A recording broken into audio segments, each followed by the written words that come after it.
โอเคสวัสดีเฮามาเบิ่งตัวเลือกการเพิ่มข้อมูลอัตโนมัติเนาะ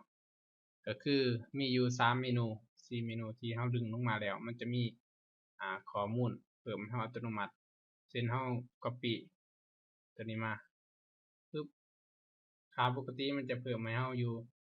เป็นเวลาเฮาเอาเมาส์มาใส่ตัวนี้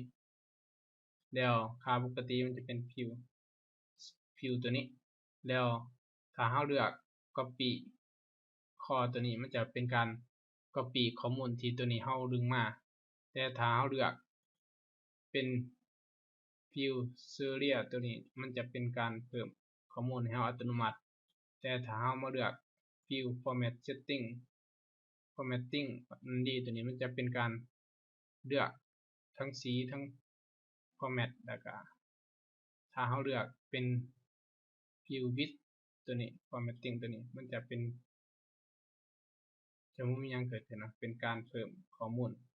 ปกติธรรมดาเลือกนี้เฮาลองมาเบิ่งว่า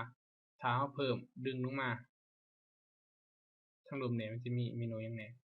ก็มีคือกันเนาะแต่ถ้าเฮาเลือก view format นี้จะเป็นการเอาข้อความจะเป็นการเอาสีเอา format รูปแบบ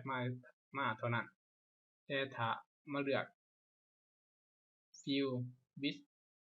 out formatting ตัวนี้จะเป็นการเอาแต่ข้อความแต่บ่เอารูปแบบมาว่าซะแต่ตัวเลขถ้าเป็น best view เด้ก็บ่เอาหยังมาเนาะตัวนี้ก็บ่ได้หยังก็ดึงตัวเก่าออกอีกพร้อมอีกตัวนี้อันนี้คือเป็นการเพิ่มข้อมูลอัตโนมัติในการเมนู 3-4 เมนูตัวนี้ต่อไปเราจะได้อธิบายการเพิ่มสร้างชุดข้อมูลขึ้นมาใหม่หรือว่าสร้างชุดข้อมูลเราเองขึ้นมาใช้งานว่าซะ